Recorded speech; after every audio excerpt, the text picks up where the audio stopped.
Miryalaguda rural ఎస్ఐతో ప్రాణహాని ఉన్నదని రాష్ట్ర మానవ హక్కుల కమిషన్ను ఆశ్రయించిన బాధితుడు శ్రీనివాస్ తన భూమి విషయంలో జోక్యం చేసుకుని తమ గ్రామ ఉప సర్పంచ్ దాసరాజు నరేష్తో కుమ్మక్కై తనను చంపుతానని బెదిరిస్తున్నారని కమిషన్కు ఫిర్యాదు చేశాడు.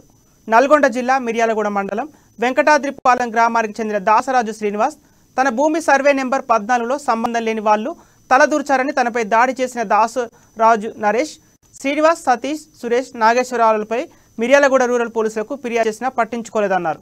తన కేసుని ఎస్ఐ పట్టించుకోవడం లేదని నల్గొండ ఎస్పీకి ఫిర్యాదు చేసినట్టు తెలిపారు. ఎస్పీకి ఫిర్యాదు చేయడాన్ని ఎస్ఐ రామ్మూర్తి సీరియస్గా తీసుకున్నారని, తన గ్రామ ఉప సర్పంచ్ కక్షగట్టి చంపుతున్నామని బెదిరింపులకు పాల్పడుతున్నాడని పేర్కొన్నారు.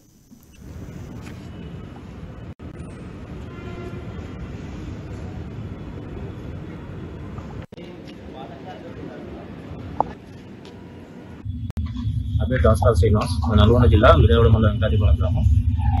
మా గ్రామంలో సర్వే నెంబర్ 12లో మా తాతగారు అయిన దాసరాజు సోమయ్య సన్న నారాయణ పేరు 2 ఎకరాల 4 గుంటల భూమి ఉంది. ఆయన మా నాన్న వాళ్ళ పెదనాన్న అవుతాడు.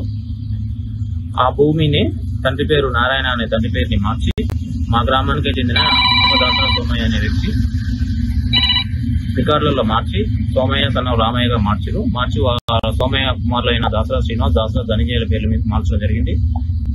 అందులో ఉన్న దాసరాజు శ్రీనివాస్ పేరు మీద ప్రజెంట్ ఎకరం 2 గుంటల భూమి ఉంది. ఆ ఎకరం 2 గుంటల భూమి గురించి నేను మా తాతగారి పేరు మీద భూమి రికార్డులు మార్చి అక్రమంగా మార్చుకున్నారని చెప్పి నేను సివిల్ కోర్టులో కేసు వేయడం జరిగింది. ఆ కేసు ఉన్న భూమిలోకి కేసుకు సంబంధం లేని వ్యక్తులైన దాసరాజు అంజయ్య, నాగరాజు, వెంకన్నలు 8/6/2022 వచ్చి జేసీబీతో వచ్చి ఆ ఖాళీ స్థలం అంతా కూడా క్లీన్ చేయడం జరిగింది.